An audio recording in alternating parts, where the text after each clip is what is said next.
दोस्तों, किसी भी बाधा को दूर करने के लिए हमें आगे बढ़ते रहना ज़रूरी है।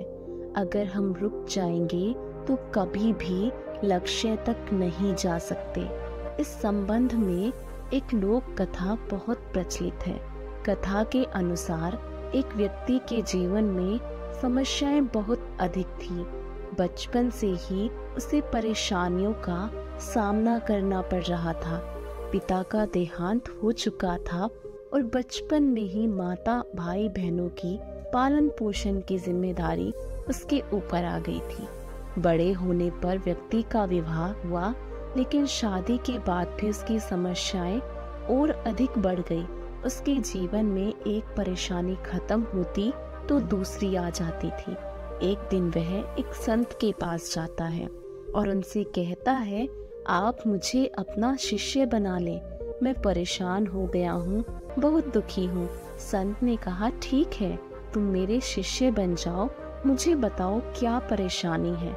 शिष्य ने कहा कि गुरुजी, एक समस्या खत्म नहीं होती और दूसरी सामने आ जाती है। इस कारण मैं बहुत दुखी रहता हूँ।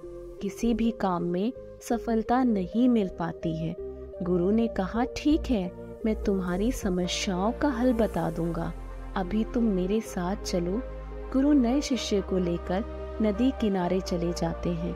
किनारे पर पहुंचकर गुरु ने कहा कि हमें ये नदी पार करनी है। ये बोलकर वह खड़े हो गए।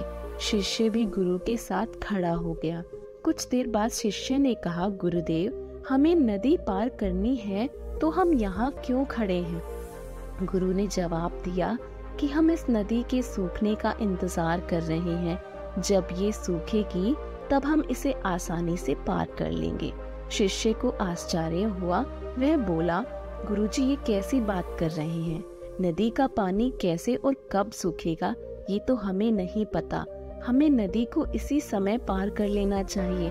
संत ने कहा कि मैं तुम्हें यही बात समझाना चाहता हूँ। जीवन में समस्याएं तो आती ही रहेंगी, हमें रुकना नहीं है, लगातार आगे बढ़ते रहना है, तभी तो हम उन्हें हल कर पाएंगे।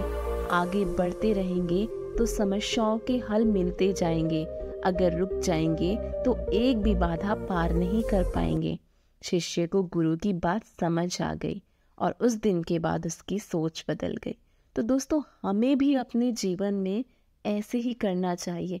कभी रुकना नहीं चाहिए, हमेशा आगे बढ़ते रहना चाहिए।